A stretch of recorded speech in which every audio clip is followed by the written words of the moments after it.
அறிவாலயத்துல முதலமைச்சர் மு.க.ஸ்டாலின் அவர்களோட காங்கிரஸ் ஐவர் குழு சந்திச்சிருக்காங்க. அதே சமயம் இந்த நேரம் தாவேக தலைவர் விஜயோட ராகுல் காந்தியினுடைய நெருங்கிய முக்கிய புள்ளி பிரவீன் சக்கரவர்த்தி அவர்களும் சந்திச்சிருக்காரு அப்படின்ற தகவல் வெளியாக இருக்கு. வெயிட் பண்ணுங்க. ஒரு பக்கம் திமுகவோட கூட்டணி பேச்சுவார்த்தை, இன்னொரு பக்கம் விஜயோட என்ன பேச்சுவார்த்தை நடக்கிறாங்க அப்படின்ற ஒரு கேள்வி இருக்கலாம். சமீப காலமாகவே காங்கிரஸோட தாவேகாவினர் கூட்டணிக்கு போக போறாங்களா அப்படின்ற ஒரு கேள்வி இழுபட்டுட்டே வந்துட்டு இருக்கு.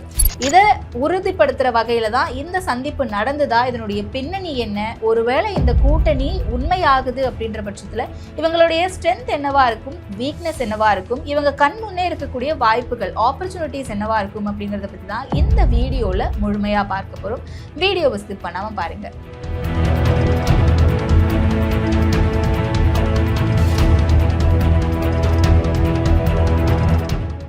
ஆச்சி அதிரசமா விடுங்க, கையில தட்டி சூடான எண்ணெயில பொரிச்சா அதிரசம் ரெடி.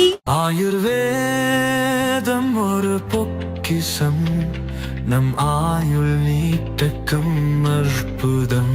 டாக்டர் ஸ்ரீவர்மாஸ். கடந்த டிசம்பர் 3ஆம் தேதி அறிவாலயத்துல முதலமைச்சர் மு.க.ஸ்டாலின் அவர்களை காங்கிரசினுடைய ஐவர் குழு போய் சந்திக்கிறாங்க.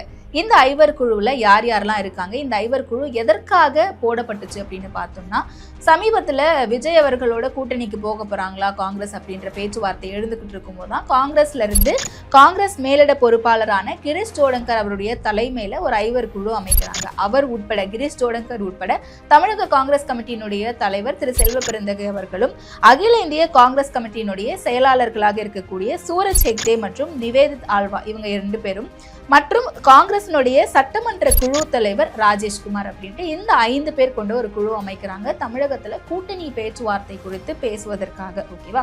சோ இந்த ஐவர் குழு தான் போய் சமீபத்துல முதலமைச்சர் அவர்களை சந்திச்சுட்டு அறிவாலயத்துல பேசிட்டு வெளியே வந்து பிரஸ் மீட்டும் கொடுக்கிறாரு திரு செல்வ பெருந்தகை அவர்கள் பேசும்போது என்ன சொல்றாங்க அப்படின்னா, ஏற்கனவே தமிழ்நாட்டுல ஒரு கன்ஃபியூஷன்ஸ் இருந்துச்சு. இந்த சந்திப்பு அப்படிங்கிறது மரியாதை நிமித்தமான ஒரு சந்திப்பு தான்.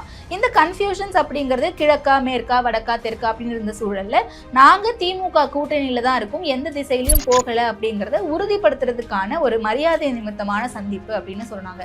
ஆனா இதற்கு பின்னாடி என்ன பேசப்பட்டுச்சு அப்படின்னு பார்த்தா, காங்கிரஸ் தரப்புல இருந்து நாங்க தமிழகத்துல இந்த 40 தொகுதிகள்ல வலிமையா இருக்கும், அங்க வெற்றி பெறதுக்கான வாய்ப்புகள் சாத்தியங்கள் அதிகமாவே இருக்கு, சோ இந்த 40 தொகுதிகளை எங்களுக்கு ஒதுக்குனா நல்லா இருக்கும் அப்படின்ற மாதிரி ஒரு பட்டியலை கொண்டு போய் 40 தொகுதிகள் எழுதி கொடுத்துட்டு வந்திருக்காங்க அப்படின்ற மாதிரியும் சொல்லப்பட்டுச்சு.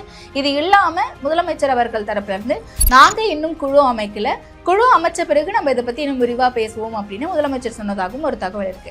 இது ஒரு பக்கம் இருக்கட்டும். இந்த சம்பவத்துக்கு ஒரு நாளைக்கு முன்னாடி காங்கிரஸ்ல ராகுல் காந்தி அவர்களோடு நெருங்கி பயணப்படக்கூடிய காங்கிரஸ் வியூக வகுப்பாளர்களுள் ஒருவரான பிரவீன் சக்கரவர்த்தி ஒரு ட்வீட் ஒன்று போடுறாரு. அதுல இங்க இருக்கக்கூடிய எல்லா கட்சிகளுமே தங்களுடைய உடல் உழைப்பை செலவிட்டு, நேரத்தை செலவிட்டு, பணத்தை செலவிட்டு மக்களை கூட்டம் கூட்டமா கொண்டு வரதுக்கு முயற்சி பண்ணிக்கிட்டு இருக்கும் போது ஒரே ஒரு நபர் மட்டும் இது எல்லாத்துக்குமே மாறுபட்டு கொஞ்சம் வித்தியாசமா கூட்டத்தை எப்படி குறைக்கிறது அப்படிங்கறதுல கவனம் செலுத்துறாங்க அப்படின்னு சொல்லிட்டு ஆக்டர் விஜய் அவர்களை வந்து கோட் பண்ணி போட்டிருந்தார். அதாவது தாவேகா தலைவர் விஜய் அவர்களை கோட் பண்ணி அவர் வந்து போட்டிருந்தார் இந்த ட்வீட்டை.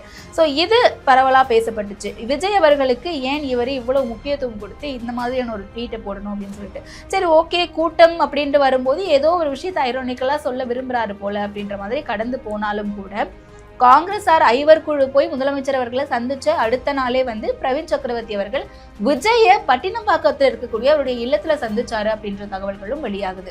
இந்த சந்திப்பு அப்படிங்கிறது அபிஷியலாவே நடந்துச்சா இல்லையா, இது குறித்தான போட்டோவோ இல்ல வீடியோவோ இல்ல எந்த ட்வீட்டுமே 2 தரப்புல இருந்தும் வரல அப்படின்ற பட்சத்துல இந்த சந்திப்பு நிகழல அப்படின்னு வச்சுக்கிட்டா கூட, பிரவீன் சக்கரவர்த்தி அவர்கள் போட்ட அந்த ட்வீட், நான் ஏற்கனவே மென்ஷன் பண்ண ட்வீட், விஜய பிரேஸ் பண்ணி போடுறாரு அப்படின்ற பட்சத்துல சந்திப்பு நடந்திருக்கவும் வாய்ப்பு இருக்கு அப்படின்னு ஒரு தரப்பு சொல்றாங்க.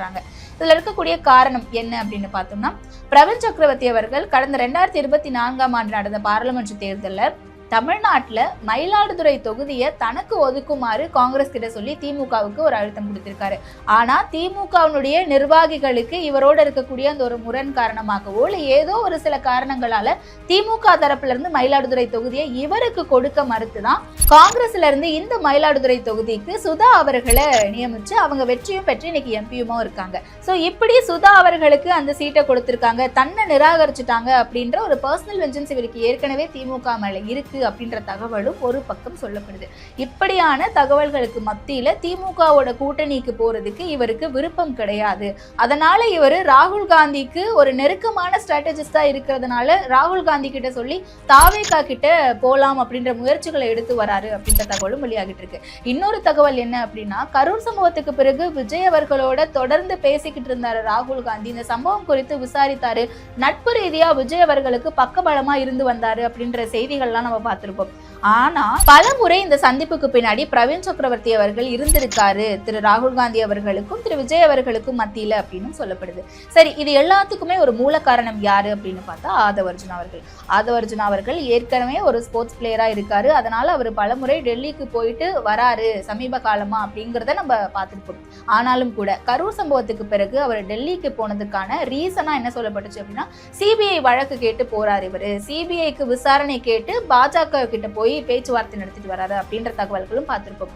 ஆனாலும் கூட பாஜகவோட சந்திப்பு ஒரு பக்கம் அவருடைய ஸ்போர்ட்ஸ் ஃபெடரேஷன் சார்ந்து போறாரு அப்படின்னாலும் கூட இன்னொரு பக்கம் ஏன் அவர் காங்கிரஸை சந்திச்சிருக்க கூடாது, அதற்கான சாத்தியம் இல்லாம போயிடுச்சா என்ன அப்படின்ற கேள்விகளும் எழுந்துகிட்டு இருக்கு.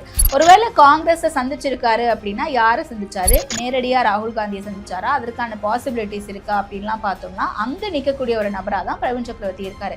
பிரவீன் சக்கரவர்த்தி தமிழ்நாட்டை சேர்ந்தவர் அப்படின்ற பட்சத்துல பிரவீன் சக்கரவர்த்தியை சந்திச்சிருக்காங்க அப்படின்ற ஒரு வியூகமும் இருக்கு. அண்ட் இன்னொரு பக்கம் காங்கிரஸ்ல மிக முக்கியமான ஸ்ட்ராட்டஜிஸ்ட்ல இவர் ராகுல் காந்தி அவர்களுக்கு நெருக்கமான ஒரு நண்பரா இருக்காரு அப்படின்ற பட்சத்துல இவரை ஈஸியா அணுகலாம் கூட்டணிக்குள்ள அப்படின்ற ஒரு பார்வையும் பார்க்கப்படுது. சரி, ஓகே, இப்ப காங்கிரஸாரனுடைய நிலைப்பாடு என்னவா இருக்கும், திமுகவோட தான் கூட்டணிக்கு போறாங்களா அப்படின்ற ஒரு கேள்வி நமக்கு சிக்கலா எழுந்திருக்கு.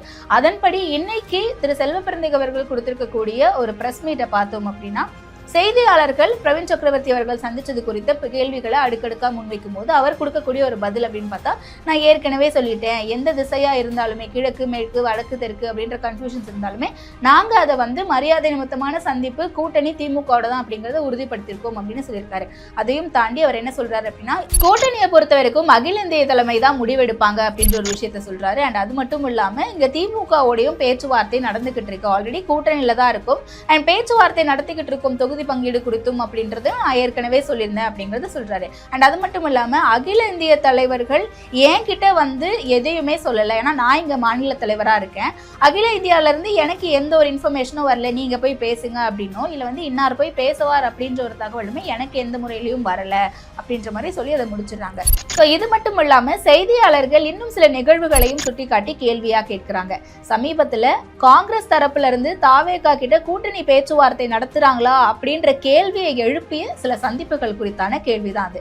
என்ன அப்படின்னா, ஈரோட்டுல ஒரு கல்யாண நிகழ்வுல ஜோதிமணி அவர்களும் காங்கிரஸ் எம்பி ஜோதிமணி அவர்களும் தாவேகாவில இருந்து அருண்ராஜ் அவர்களும் எதர்ச்சியா மீட் பண்ணிக்கிறாங்க. அந்த நிகழ்வுல அவங்க ரெண்டு பேருக்கும் மத்தியில என்ன பேசப்பட்டுச்சு, கூட்டணி பேச்சுவார்த்தையா இருந்திருக்குமோ, ஒருவேளை அதற்கான சாத்தியக்கூறுகளா இதெல்லாம் அமைஞ்சிருமோ அப்படின்ற கேள்விகள் பலவும் எழுந்துச்சு. இது குறித்தான ஒரு கேள்வியும் கேட்கப்பட்டுச்சு. அண்ட் அதே மாதிரி பொள்ளாச்சியில் நடந்த மற்றொரு நிகழ்வு, சமீபத்துல அதிமுகவில இருந்து தாவேகாவில போய் இணைந்து இன்னைக்கு தாவேகாவில நிர்வாக குழுவினுடைய தலைமை ஒருங்கிணைப்பாளராக இருக்கக்கூடிய திரு செங்கோட்டையன் அவர்களும் காங்கிரசினுடைய மூத்த தலைவராக இருக்கக்கூடிய திரு திருநாவுக்கரசர் அவர்களும் சந்திச்சு கொண்ட அந்த ஒரு நிகழ்வு தான். அதே மாதிரி இவங்களும் ஒரு திருமண நிகழ்ச்சியில தான் சந்திக்கிறாங்க. மூத்த தலைவர்கள் ரெண்டு பேருமே ஒன்னா ஒரே கட்சியில இருந்திருக்காங்க அப்படின்ற பட்சத்துல பரஸ்பரம் பேசிக்கிறாங்க. அந்த நேரத்திலையும் அந்த இடத்துல கூட்டணி பேச்சுவார்த்தைகள் நடந்துச்சா அப்படின்ற ஒரு கேள்வியும் எழுப்பப்படுது. ஸோ இப்படியான கேள்விகள் தொடர்ந்து எழுந்துகிட்டே இருக்கு. ஏன் காங்கிரஸ் இவ்வளவு விஷயங்கள் வந்துகிட்டே இருக்கு அப்படின்னு பாத்தீங்கன்னா, என்னென்ன ஆப்பர்ச்சுனிட்டிஸ் இருக்கு அப்படிங்கறத நம்ம பார்த்துருவோம். அதுக்கப்புறமா வீக்னஸ் ஸ்ட்ரென்த் பார்த்துருவோம். அண்ட் இன்னைக்கு காங்கிரஸுக்கு கண்ணு முன்னாடி இருக்கக்கூடிய மிகப்பெரிய ஆப்பர்ச்சுனிட்டி அப்படின்னு பார்த்தோம்னா தாவேகாவும் விஜயும் அப்படின்னு சொல்லப்படுது. ஆனா ஒரு பக்கம் திமுக கூட்டணியில நல்லா தானே இருக்காங்க, தொடர் வெற்றிகளை சந்திச்சு வராங்க. முதல்வர் ஸ்டாலின் அவர்களோட திரு ராகுல் காந்தி அவர்கள் நல்ல ஒரு இணக்கமான உறவுல தானே இருந்துகிட்டு இருக்காரு. அண்ட் அது மட்டும் இல்லாம திமுகவோட போனா அது சக்சஸ்ஃபுல்லான ஒரு அலையன்ஸ் அப்படிங்கிறது எல்லாருக்குமே தெரிஞ்சும் எப்படி அதை விட்டுட்டு வெளியே வருவாங்க அப்படின்ற கேள்விகள் இருக்கு. அண்ட் அதே மாதிரி திமுகவோட கூட்டணியில 25 சீட்ஸ் வச்சு 18 சீட்ஸ்ல வின் பண்ணியிருக்காங்க. அதுல 17 சீட்ஸ்ல இப்ப இருக்காங்க. அப்படி பார்க்கும்போது தாவேகாவோட கூட்டணிக்கு போனா எத்தனை சீட்ஸ் நமக்கு கிடைக்கும் அப்படின்ற ஒரு கேள்வி இருக்கு. இது எல்லாமே வந்து அவங்களுக்கான ஆப்பர்ச்சுனிட்டிஸா பார்க்கப்படுது. ஸோ இதற்கு மத்தியில தாவேகாவில இருந்து காங்கிரஸ் எத்தனை சீட்டு கேட்டாலும் கொடுக்கறதுக்கு தயாரா இருக்காங்க. 40 சீட்டு கிடையாது, 60ல இருந்து 70 சீட்டு கூட சாலிடா கொடுக்க தாவேகா ரெடியா இருக்காங்க அப்படின்ற தகவல்களும் வந்துட்டு இருக்கு. நம்பர் 1. நம்பர் 2, ரெண்டாவது ஆப்பர்ச்சுனிட்டி என்ன அப்படின்னு பார்த்தோம்னா, விஜய்க்கு இருக்கக்கூடிய அந்த ஒரு பலம் தமிழ்நாட்டில் மட்டும் கிடையாது. விஜய்க்கு இருக்கக்கூடிய அந்த ஒரு மாஸ் ஃபேன் கிரேஸ் அப்படிங்கிறது கர்நாடகாவில் இருக்கு, கேரளாவில் இருக்கு, பாண்டிச்சேரியில இருக்கு. அப்ப கேரளாலையும் தேர்தல் வரப்போகுது, பாண்டிச்சேரியிலையும் தேர்தல் வரப்போகுது, தமிழ்நாட்டிலையும் தேர்தல் வரப்போகுது.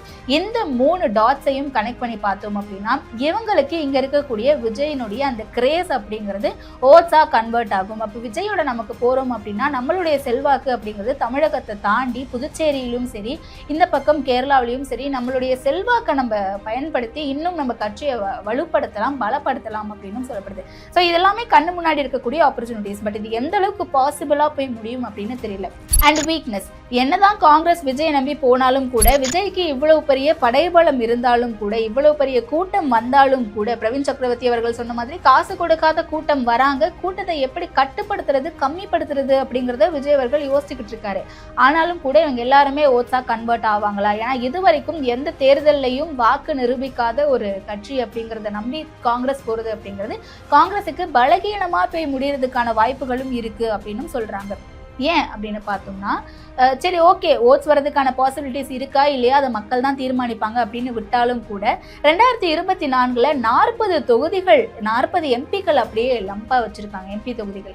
அப்ப நாடாளுமன்றத்துல இன்னைக்கு ஒரு பிரதான எதிர்கட்சியா காங்கிரஸ் இருக்காங்க அப்படிங்கிறதுக்கு திமுகவும் ஒரு காரணம். அப்ப திமுகவை விட்டுட்டு 2026லே காங்கிரஸ் நகர்றாங்க அப்படின்னா அது பாராளுமன்றம் வரைக்கும் ஒழிக்கும். இந்த ஒரு சின்ன விஷயத்தை கூடவா காங்கிரஸ் அறியாம இருப்பாங்க? அது அவங்களுக்கான மிகப்பெரிய ஒரு அடியா இருக்கும், பலகீனமான ஒரு விஷயமா பார்க்கப்படும் அப்படின்னு சொல்லப்படுது. காங்கிரஸுடைய வீக்னஸை இந்த இடத்துல கண்டிப்பா காங்கிரஸ் புரிஞ்சுப்பாங்க அப்படின்னு சொல்லப்படுது. அடுத்து ஸ்ட்ரென்த் அப்படின்னு பார்க்கும்போது கம்யூனிஸ்ட் ஸ்டேட் அப்படின்னு பார்த்தாலும் கூட இந்தியா முழுவதும் இருக்கக்கூடிய இந்தியா கூட்டணியில பினராயி விஜயன் அவர்கள் இணக்கமா இருக்காரு. ஆனா கேரளா அப்படின்ற ஒரு தனி மாநிலத்துக்கு பார்க்கும்போது எளியும் பூனையுமா தான் அங்க இருக்கக்கூடிய காங்கிரஸோ இல்ல கம்யூனிஸ்ட் கட்சியோ பினராயி விஜயன் அவர்களோ இருக்காங்க. ஸோ அதன்படி விஜய் அவர்களுக்கு ஒரு கூடுதல் ஸ்ட்ரென்த்தை கொடுப்பாரு கேரளால அப்படின்னு சொல்லப்படுது. ஸோ இப்படி கண் எதிரே வந்து பாத்தீங்கன்னா பல விஷயங்கள் காங்கிரஸுக்கு முன்னாடி ஓடிட்டு இருக்கு. ஒரு பக்கம் விஜய் அவர்கள் பலமாகவும் இருக்காரு, அன்டெஸ்டட் ஓட்ஸ்னால பலகீனமாகவும் இருக்காரு. கேரளாவில் இன்னொரு பக்கம் விஜய் அவர்கள் கை கொடுக்கவும் வாய்ப்பு இருக்கு.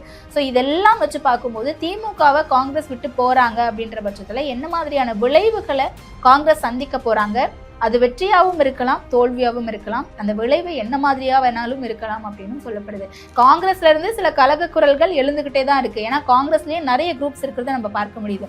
காங்கிரஸ்ல தொடர்ந்து வெற்றியை சந்திச்சு எம்எல்ஏ பவர்ல இருக்கிறவங்களும் எம்பி பவர்ல இருக்கிறவங்களும் திமுக கூட்டணியில இருந்தா வெற்றி வாய்ப்பு அப்படிங்கிறது ஈஸியா கிடைச்சிடும், திமுக கூட்டணியிலே இருக்கலாம் அப்படின்ற ஒரு நிலைப்பாட்டுல இருக்க மாதிரி இருக்காங்க. அண்ட் இன்னொரு குழு வந்து பாத்தீங்கன்னா தாவேகா கூட்டணிக்கு போகணும் அப்படின்னு விரும்புறாங்க. ஏன்னா இத்தனை ஆண்டு காலம் காங்கிரஸ்ல நான் வேலை பார்த்திருக்கேன், ஆனா எனக்கான ஒரு தொகுதி கூட ஒதுக்குனது கிடையாது அப்படின்ட்டு சீட் ஒதுக்கப்படாதவங்க, சரியான பிரதிநிதித்துவம் கிடைக்காத நபர்கள் எல்லாருமே தாவேகாவுக்கு போனா அந்த வாய்ப்பு கிடைக்கும் அப்படின்ற பட்சத்துல தாவேகா ஒரு வெற்றி கூட்டணியா நினைக்கிறாங்களோ அப்படின்ற ஒரு வியூகமும் பார்க்கப்படுது.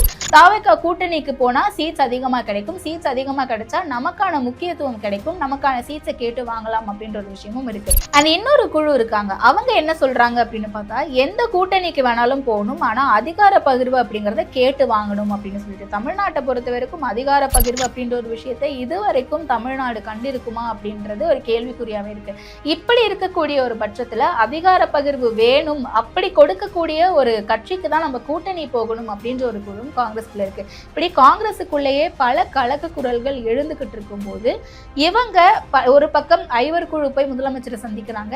அண்ட் இன்னொரு பக்கம் விஜய் அவர்களை பிரவீன் சக்கரவர்த்தி அவர்கள் பட்டினப்பாக்கம்ல இருக்கக்கூடிய அவருடைய இல்லத்துல சந்திச்சதாகவும் தகவல் வந்துட்டு இருக்கு. ஸோ இதுல எது உண்மை, எந்த ஸ்ட்ராட்டஜியை காங்கிரஸ் கையில் எடுக்க போறாங்க, ஒருவேளை விஜய் அவர்கள் கூட போறாங்கன்னா அது அவருக்கு ஸ்ட்ரென்த்தா இருக்குமா இல்ல வீக்னஸா இருக்குமா அப்படிங்கிறத பொறுத்திருந்து பார்க்கலாம். நீங்க இதை பத்தி என்ன நினைக்கிறீங்க? திரு ராகுல் காந்தி அவர்கள் விஜயோட பேசுவாரா, கூட்டணி பத்தி பேசுவாரா, கூட்டணிக்கு போவாங்களா, திமுகவை கைவிட காங்கிரஸ் ரெடியா இருக்குமா அப்படிங்கறத உங்களோட பார்வையை கீழே கமெண்ட் பண்ணுங்க.